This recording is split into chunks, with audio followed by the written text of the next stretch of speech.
আসসালামু আলাইকুম। প্রিয় দর্শক, অন্য মঞ্চের আলাপ চাইতায় আপনাদের সকলকে আমন্ত্রণ জানাচ্ছি। সম্মানিত দর্শক, আওয়ামী লীগের হম্বিতম্বি লম্ফঝম্প রীতিমতো ভয়ঙ্কর আকার ধারণ করছে। তাদের পতনের পর বেশ কিছুদিন চুপচাপ ছিলেন তারা, এবং তাদের অনেকের চেহারা সুরতের মধ্যে একটা ভয় এবং আতঙ্ক কাজ করছিল। বিশেষ করে যারা গ্রেপ্তার হয়েছিলেন তারা এবং তাদের পরিবার নিয়মিত হতাশায় ভুগতেন এবং অনেকে টেলিফোন করে নানা রকম কান্নাকাটি করতেন।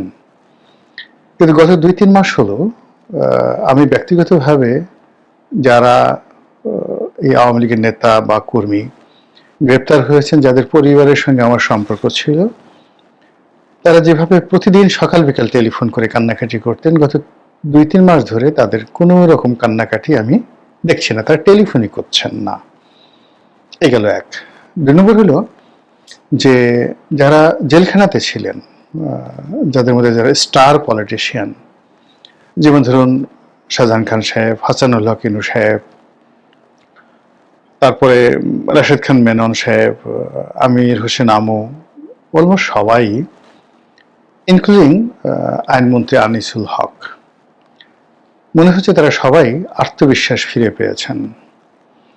অসাধারণ সুন্দর সুন্দর পোশাক পরে তারা ডেইলি কোর্টে আসছেন, এবং তাদের নর্মালি যখন তারা রাজনীতি করতেন সেই সময়টিতে পোশাকের যে বহর ছিল, যেভাবে ইস্ত্রি করা, একেবারে ধোলাই করা বা লন্ড্রি থেকে এনে সেই যেভাবে তারা পোশাক পরতেন তার চেয়ে অনেক সুন্দর।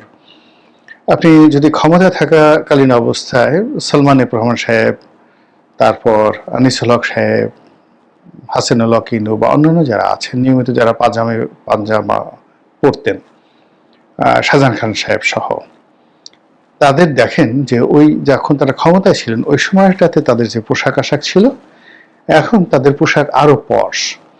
মানে যেদিন তারা কোর্টে হাজির হবেন ওই দিন একেবারে নতুন পাঞ্জাবি, নতুন পাজামা, একেবারে ইস্ত্রি করা, ধবধবে পরিষ্কার।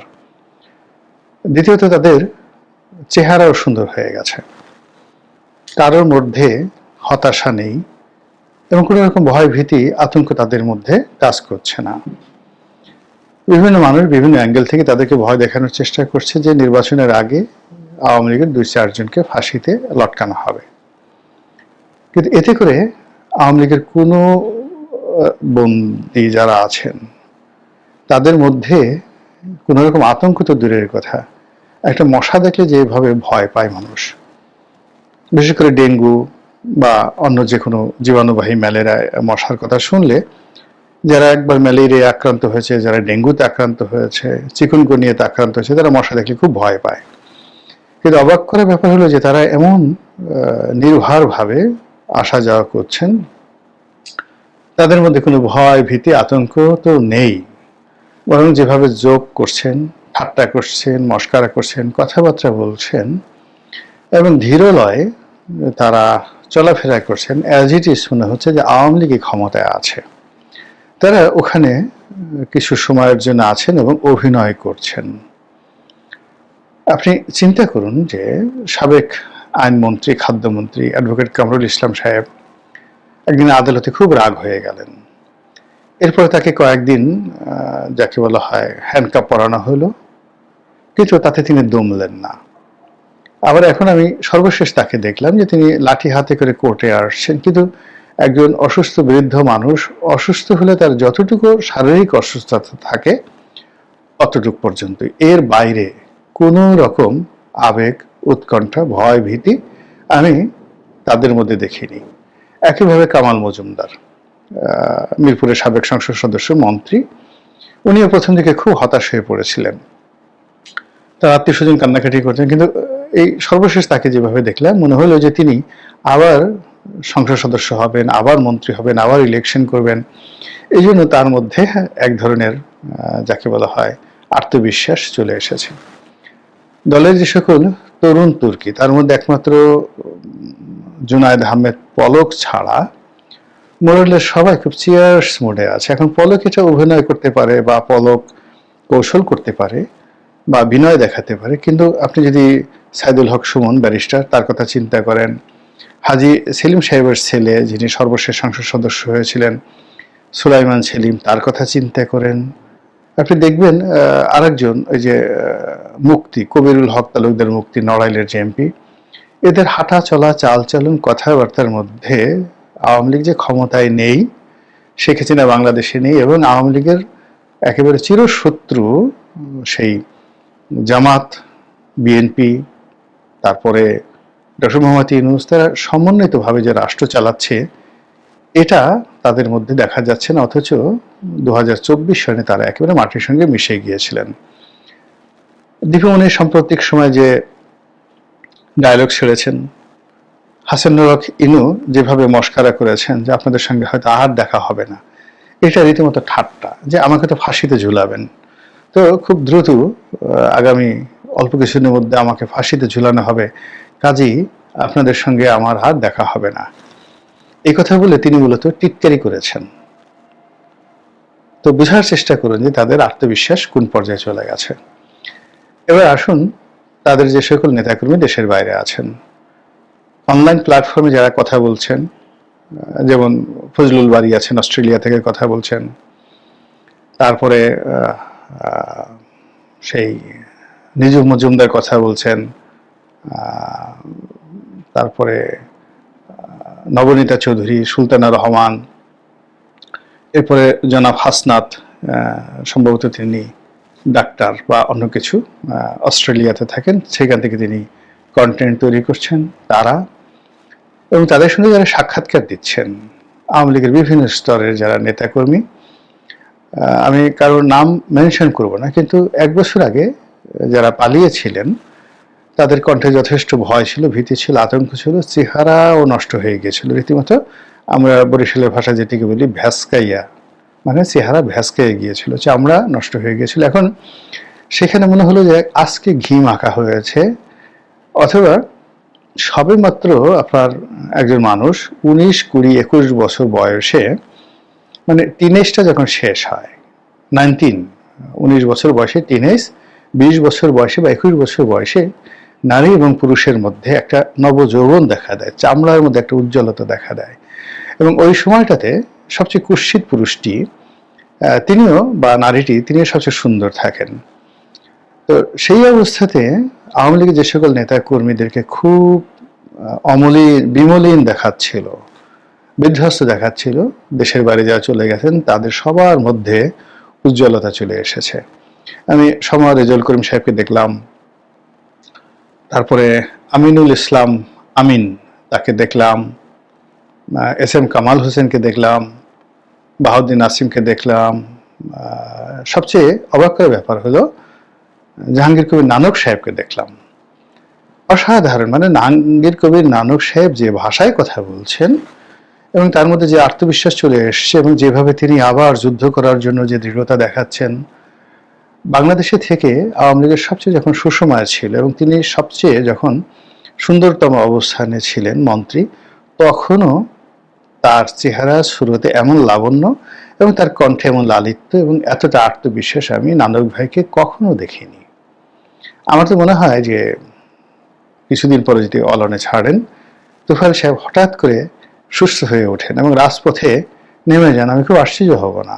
এই রাজনীতি, আওয়ামী লীগের যে রাজনীতি, এদের মধ্যে কি জাদু আছে, এরা কি বান জানে, কি টোনা জানে, কি তাবিজ কবজ এরা করে, যে হঠাৎ করে একেবারে কবর থেকে বের হয়ে যেভাবে তারা একেবারে নবযৌবন লাভ করে, অনেকটা ফিনিক্স পাখির মতো। এ কি অদ্ভুত একটা ঘটনা।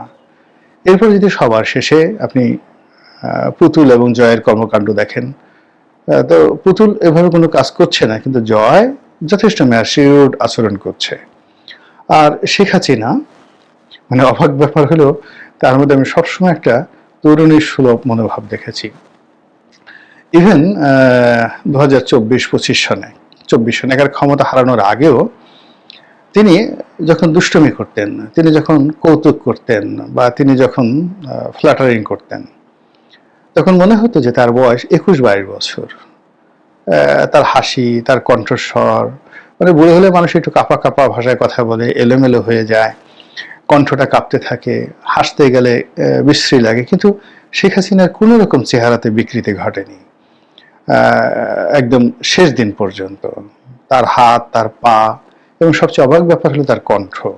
মানে আশা ভোসলে এখন 100 বছর বয়সে যেভাবে জওয়ানে আঞ্জুমান হাসিনা দিলরুবা, বিখ্যাত গান, জওয়ানে জানেমান হাসিনা দিলরুবা, বা ইয়াই রে, মানে কি যে হৃদম আশা ভোসলের কণ্ঠে, কল্পনাই করা যায় না। তো ইয়াই রে এই যে গানটা, প্যার প্যার করতে করতে দিল দিয়ে দিয়া, মানে অসাধারণ যে সকল মেলোডি গানগুলো 100 বছর বয়সে এখনো মঞ্চ কাঁপিয়ে আশা ভোসলে গাইতে পারেন। কিংবা মৃত্যুর একেবারে পূর্বক্ষণে যেভাবে লতা মঙ্গেশকর গান গাইতেন, একইভাবে শেখ হাসিনা যে তার রাজনৈতিক কথাবার্তাগুলো বলছেন, মনে হচ্ছে সারে গামা পা দা নি সা, এর যে তাল লয় ছন্দ, মানে ওনার রাজনীতির তাল লয় ছন্দ একটাও এলোমেলো হচ্ছে না। কোথায় রাগ হতে হবে, কোথায় ভয় দেখাতে হবে, কোথায় থামতে হবে, কোথায় পয়েন্ট করতে হবে, এবং যেভাবে তিনি এখন কথাবার্তা বলছেন, আমার কাছে মনে হয় যে এখন উনি যেভাবে চিন্তা ভাবনা করে কথাবার্তা বলছেন, গবেষণা করে কথাবার্তা বলছেন, এর অর্ধেক পরিশ্রম যদি তিনি 2009 থেকে 2024 সন পর্যন্ত করতেন, তাহলে ভিন্ন ইতিহাস তৈরি হতো, সম্পূর্ণ ভিন্ন ইতিহাস তৈরি হতো। এখন তার রাগ নিয়ন্ত্রিত, তার কণ্ঠ নিয়ন্ত্রিত, এবং তিনি যা কিছু করছেন ধীরে সুস্থে পরিকল্পনা করে কাজ করছেন। তো এই যে আওয়ামী লীগের যে অবস্থা, সেই অবস্থাতে তারা হঠাৎ করে বাঘের মতো গর্জন করছেন, সিংহর মতো হালুম করে ঝাঁপিয়ে পড়ছেন, এবং এরকম একটা ভাব দেখাচ্ছেন। আর এটার ফলে কি হলো, আওয়ামী লীগের যারা প্রতিপক্ষ তাদের মধ্যে ভীষণ রকম আতঙ্ক তৈরি হয়েছে, এবং তারা অনেকে মুখ ফুটে বলেই ফেলছেন যে আওয়ামী লীগ আসতে দেওয়া যাবে না, আওয়ামী লীগ আসলে আমাদের পিঠে চামড়া থাকবে না, শেখ হাসিনা যদি আসে তাহলে তার পা ধরে ক্ষমা চেয়েও রক্ষা পাবেন না, ইত্যাদি নানা রকম যে ন্যারেটিভগুলো তৈরি হচ্ছে, সেই ন্যারেটিভের পাশাপাশি আরেকটি খবর আপনাদেরকে বলি। দেখলাম যে স্বরাষ্ট্র মন্ত্রণালয় মানে বুলেট প্রুফ খালেদা জিয়ার জন্য এবং জনাব তারেক রহমান সাহেবের জন্য বুলেট প্রুফ গাড়ি কেনার জন্য, যাকে বলা হয়, অনুমতি দিয়েছে, এবং তাদের প্রাইভেট সিকিউরিটি বাহিনী মানে মেনটেন করার জন্য, আগ্নেয়াস্ত্র ব্যবহার করার জন্য অনুমতি খুব দ্রুত তাদেরকে দেয়া হবে। এখন আপনার কি মনে হয় যে জামাতকে ভয় পেয়ে, এনসিপিকে ভয় পেয়ে, জাতীয় পার্টিকে ভয় পেয়ে তারেক রহমানের সিকিউরিটি বা বেগম জিয়ার সিকিউরিটির জন্য আয়োজন নেওয়া হচ্ছে? অবশ্যই নয়। তারা ভয় পাচ্ছে, বিএনপি ভয় পাচ্ছে আওয়ামী লীগকে, এবং সেই আওয়ামী লীগকে 1 বছর পরে তো ভয় পাওয়ার কথা না, গত 1 বছরে তাদের ভয় আরো কেটে যাওয়ার কথা, এবং তাদের আত্মবিশ্বাস বেড়ে যাওয়ার কথা, এবং যারা এই মুহূর্তে ক্ষমতা আছেন তারা আওয়ামী লীগের যে নাম, নিশানা, গন্ধ, এগুলো একেবারে তাদের ডিকশনারি থেকে মুছে দেওয়ার কথা, কিন্তু সেটা কেন উল্টো হয়ে যাচ্ছে? আর যখন প্রকৃতিতে এই ঘটনা ঘটে, তোমার বুদ্ধি বেজে গোকুলে বাড়িছে, আপনি যেটার ভয় করবেন ও আপনাকে ধরবেই। আপনি মানে যে বিষয় নিয়ে আতঙ্কগ্রস্ত থাকবেন, মনের মধ্যে কুট করে যার কথা আপনার মনে হবে, ও আপনাকে একদিন না একদিন আপনাকে ভোগাবে, এবং এটাই নিয়তি। ছোট্ট একটা উদাহরণ দিয়ে আজকের ভিডিওটা শেষ করব। আওয়ামী লীগের পতন হবে, এবং আজকে জামাতের যে অবস্থা, এবং জামাত যেভাবে আইসিটি মানে এই যে যা কিছু করছে, তো এই বিষয়টি শেখ হাসিনা টের পাননি, কিন্তু 2012-13 সনে আওয়ামী লীগের বুদ্ধিজীবী যারা আছেন তারা কিন্তু টের পেয়েছিলেন, এবং মুনতাসির মামুন 71 টেলিভিশনে বলেছিলেন যে এটা অস্বাভাবিক কিছু নয়, এমন একদিন আসবে যখন আওয়ামী লীগের বিচার জামাত করবে, এবং আমরা যেভাবে এখন যুদ্ধাপরাধীদের বিচার করছি ঠিক একই প্রক্রিয়ায় আমাদেরও বিচার তারা করবে। এই অসম্ভব, বাংলাদেশে অসম্ভব বলে কিছু নেই। এটা হলো রাজনীতির দার্শনিকতা। তো এখনো বাংলাদেশে যারা রাজনীতির দার্শনিক আছেন তারা কিন্তু অনেক কিছু বলছেন যেগুলো হয়তো বিএনপি বা যারা এখন ক্ষমতা ধরেছেন তারা রাগ করছেন না, কিন্তু প্রকৃতির নিয়মে এই জিনিসগুলোই কিন্তু আসলে ঘটবে যেভাবে অতীতে ঘটেছে। গতকালকে আমি একটি কন্টেন্টে আলাপ করেছিলাম যে ভূ রাজনীতির এক জটিল খেলায় বিশেষ করে মার্কিন প্রেসিডেন্ট ডোনাল্ড ট্রাম্প এবং ভারতের প্রধানমন্ত্রী নরেন্দ্র মোদী, আমি জিজ্ঞেস করেছিলাম যে কে জিতবে কে হারবে, কিন্তু সার্বিক অবস্থা বিচার বিশ্লেষণ করে যেটি মনে হচ্ছে যে ভারতের প্রধানমন্ত্রী নরেন্দ্র মোদীর দৃঢ় অবস্থান, তার জয় এসে পড়ছে। বিষয়টা এমনই মনে হচ্ছে খানিকটা। বাংলাদেশের মানুষ আমরা, বাংলাদেশ এই মুহূর্তে আশা নিরাশার দোলাচলে দুলছে, কিন্তু পাশে আমাদের একদম নিকট প্রতিবেশী, সবচেয়ে নিকট প্রতিবেশী, সবচেয়ে আপন, সবচেয়ে কাছের ভারতের সাথে মার্কিন যুক্তরাষ্ট্রের সমীকরণটা কি হচ্ছে সেটা কিন্তু বাংলাদেশের জন্য ইম্পর্টেন্ট। এই জন্যই ঘুরে ফিরে আসে মার্কিন যুক্তরাষ্ট্রের আলাপ, ঘুরে ফিরে আসে ভারতের আলাপ। ভারত যদি স্বস্তিতে থাকে তাহলে বাংলাদেশও স্বস্তিতে থাকবে, এবং ভারত স্বস্তিতে না থাকলে বাংলাদেশ অস্বস্তিতে থাকবে। যে এই মুহূর্তে অস্বস্তিতে আছে, এর শেষ কোথায়? এর শেষ নিশ্চয়ই আছে। দর্শক, আশাহত হবেন না, যত যাই কিছু ঘটুক না কেন। আজকে বিশেষ করে বাংলাদেশের কর্মরত সেনা কর্মকর্তাদের কোর্টে আদালতে আসামির ভূমিকায় অবতীর্ণ হওয়া দেখে আপনারা অনেকে আশাহত হয়েছেন। এই আশাহত হবার কোনো কারণ নেই, এর পেছনে আশা আছে। যেটিতে আলাপে ছিলাম যে মার্কিন যুক্তরাষ্ট্র এবং ভারতের সম্পর্কের যে টানাপোড়েন, বিশেষ করে বাণিজ্য যুদ্ধ, 50% শুল্ক কি প্রেক্ষাপটে, কেন আপনারা জানেন, সেটি নিয়ে আর বিস্তারিত বলার দরকার নেই। আজকেই ভারতের প্রধানমন্ত্রী নরেন্দ্র মোদীর সঙ্গে মার্কিন প্রেসিডেন্টের ফোন আলাপ হয়েছে এবং দীপাবলির শুভেচ্ছা বিনিময় করেছেন মার্কিন প্রেসিডেন্ট ডোনাল্ড ট্রাম্প, এবং এই ফোন আলাপের বেশিরভাগ অংশ জুড়েই ছিল বাণিজ্য আলোচনা। ভারতের সাথে একটা বাণিজ্য চুক্তি হবে সম্ভাব্য, এবং সেটি খুব সম্ভবত এই মাসেই ঘোষণা হয়ে যাবে। আজকে আমরা কথা বলছি 22 অক্টোবর, এর মধ্যেই ঘোষণা হয়ে যাবে, আগামী সপ্তাহেই হয়তো ঘোষণা হয়ে যাবে। এই ফোন আলাপের পরপরই ভারতীয় গণমাধ্যম সূত্রের খবর বলছে যে ভারতীয় পণ্যে আমেরিকার শুল্ক এখন বর্তমানে যে 50% শুল্ক আছে, এটি 15-16% নামতে পারে। ভারতীয় একাধিক সংবাদ মাধ্যমের প্রতিবেদন বলছে দুই রাষ্ট্রের মধ্যে চুক্তি সম্পন্ন হলে ভারতীয় পণ্যে আমেরিকার শুল্ক 50% থেকে নেমে 15-16% হতে পারে। এটি ভারতের জন্য এক বিশাল আশীর্বাদ। সূত্রের খবর, ট্রাম্প এবং মোদীর আলোচনার মূল ফোকাস ছিল জ্বালানি ও কৃষি খাতে সহযোগিতা জোরদার করা।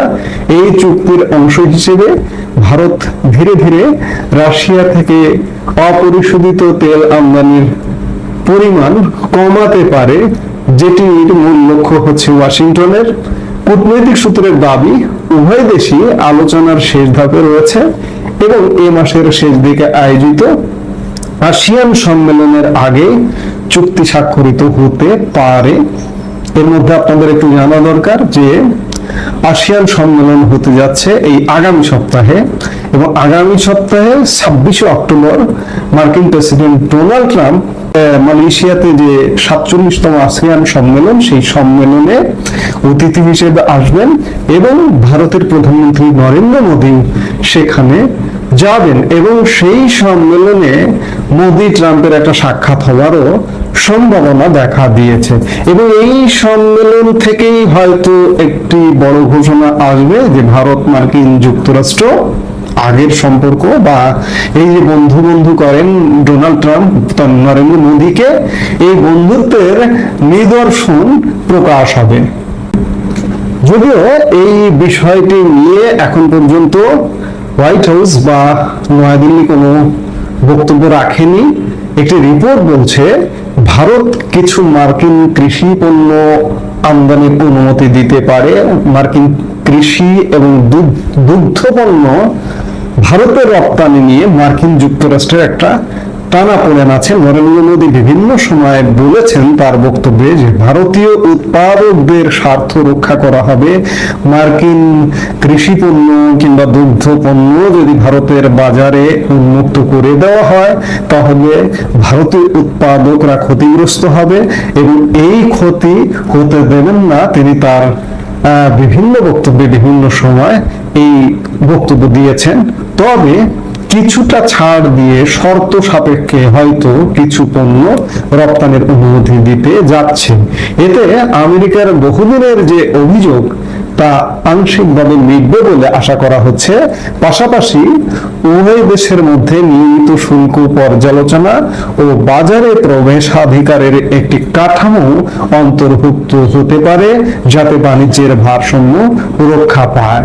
এই চুক্তির কার্যকর হলে 2020 সালের পর প্রথমবারের মতো বড় অগ্রগতি হবে ভারত আমেরিকা বাণিজ্যে, যা তখন শুল্ক সংক্রান্ত বিরোধে স্থগিত হয়েছিল। বর্তমানে দুই দেশের দ্বিপাক্ষিক বাণিজ্য $200 বিলিয়নেরও বেশি। বিশেষজ্ঞদের মতে প্রস্তাবিত শুল্ক ছাড় ভারতীয় রপ্তানিকারকদের বড় সুবিধা দেবে, পাশাপাশি মার্কিন সংস্থাগুলির জন্য খুলে দেবে ভারতের দ্রুত বর্ধনশীল ভোক্তা বাজার। সব ঠিকঠাক চললে এই মাসের শেষ দিকে আসিয়ান সম্মেলনের বিশ্বমঞ্চে ঘোষণা হতে পারে নতুন ভারত আমেরিকা বাণিজ্য চুক্তি, যা দুই দেশের সম্পর্কের ইতিহাসে একটি নতুন অধ্যায় রচনা করতে পারে। তবে লক্ষণীয় বিষয় যে ভারত রাশিয়ার যে সম্পর্ক, ভারত এমন একটি দেশ যে আমি গতকালকে ভিডিওতেও বলেছিলাম যে অত্যন্ত কৌশলে দাবার গুটি চালবে। রাশিয়ার সাথে সম্পর্ক নষ্ট হবে না, মার্কিন যুক্তরাষ্ট্রের সাথে সম্পর্ক নষ্ট হবে না। দুদিকে একটা ভারসাম্যপূর্ণ সম্পর্ক বজায় রেখে ভারত চলবে, এ ব্যাপারে মোটামুটি নিশ্চিত। আমরা তাহলে বলতেই পারি যে নরেন্দ্র মোদীর দৃঢ়তায় ভারতের প্রধানমন্ত্রী নরেন্দ্র মোদী মনে হয় বিজয়ী হতে যাচ্ছে। আমরা সেই বিজয়ী মহেন্দ্রক্ষণ হয়তো আগামী সপ্তাহে দেখতে পারবো। ভারত যদি বিজয়ী হয় তাহলে এই অঞ্চলের রাজনীতিতেও ভূ রাজনীতিতেও অনেক ঘটনা হয়তো খুব দ্রুত ঘটতে থাকবে। আমরা সেটি নিশ্চয়ই দেখব। এই মুহূর্তে এ পর্যন্ত সবাই ভালো থাকুন, সুস্থ থাকুন।